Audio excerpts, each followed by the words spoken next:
ya kan? Dia menentukan hidupnya, ya kan?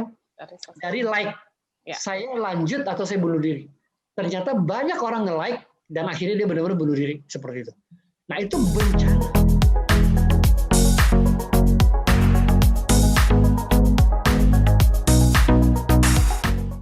Oke, Smart Listeners, kita menyambung perbincangan kita ya malam hari ini dalam Smart Digital membahas tentang bencana teknologi. Kalau dipikir-pikir tadi pas ngobrol, aku baru keinget Bro Daniel. Jadi beberapa tahun yang lalu, aku pernah ibaratnya mengatasnamakan atas namaku. Ada seorang yang chat via WhatsApp ke teman-temanku.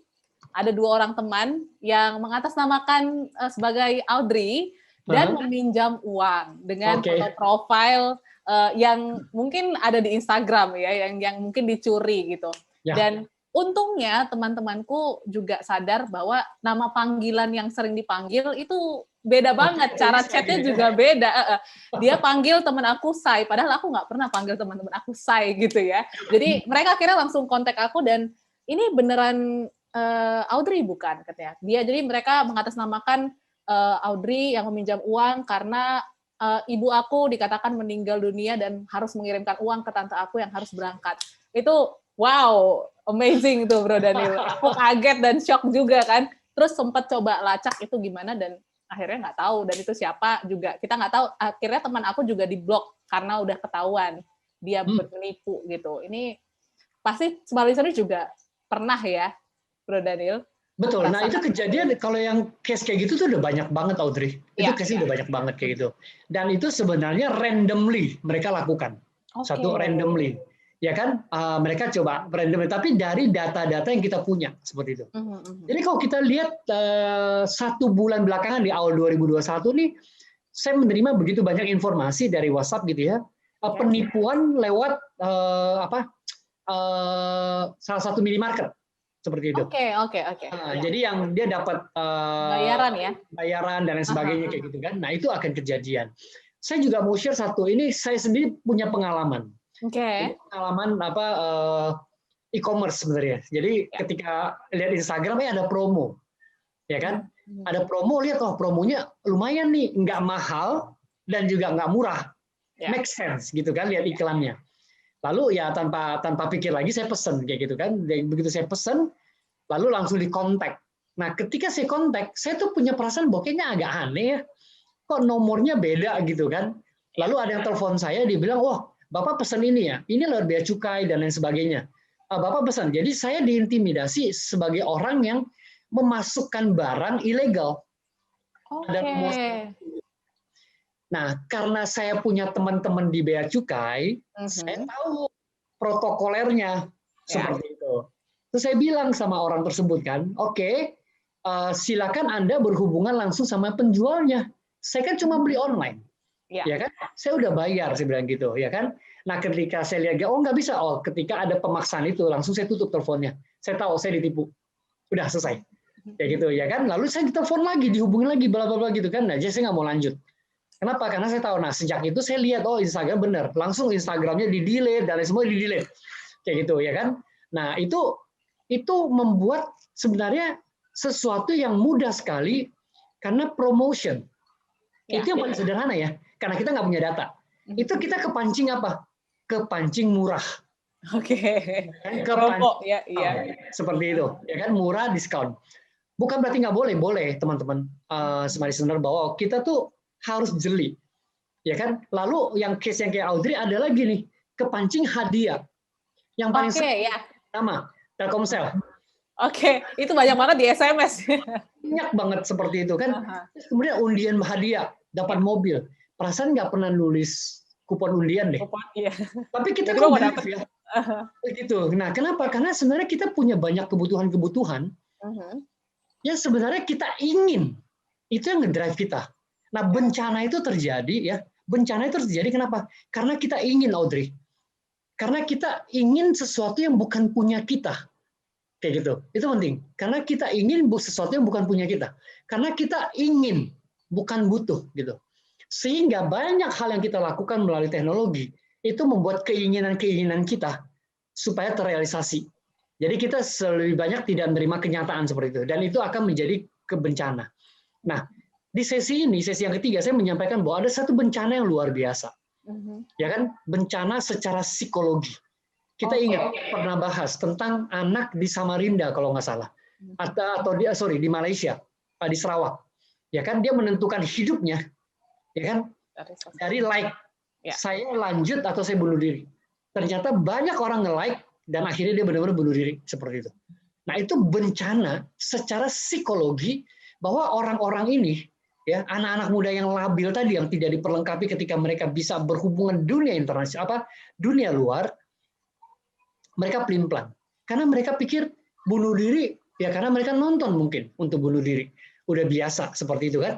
Nah, ketika itu terracuni di otak mereka, buat mereka simpel aja mereka lakukan.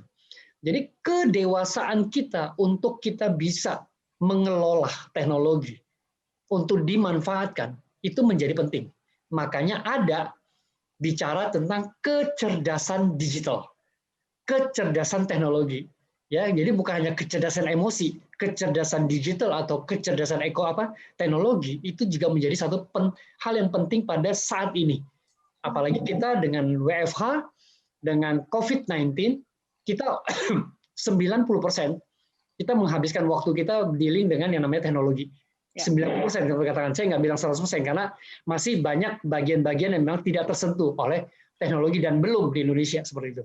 Tapi kalau kita bicara implementasi teknologi seluler 5G nanti, boleh bilang bahwa semuanya akan tersentuh dengan teknologi, semuanya, tanpa terkecuali. Sekarang kita masih half-half, ya karena kita masih belum mengimplementasikan namanya 5G, teknologi 5G.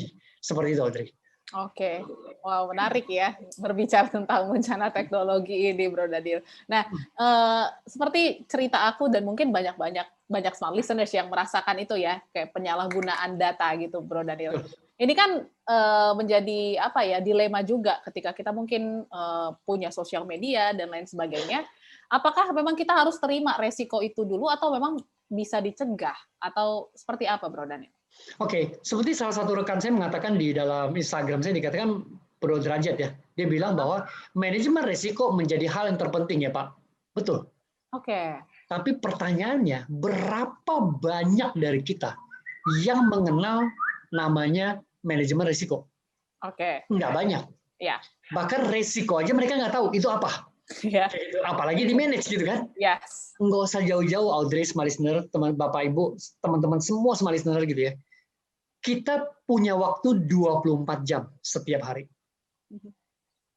Kita mengenal namanya time management.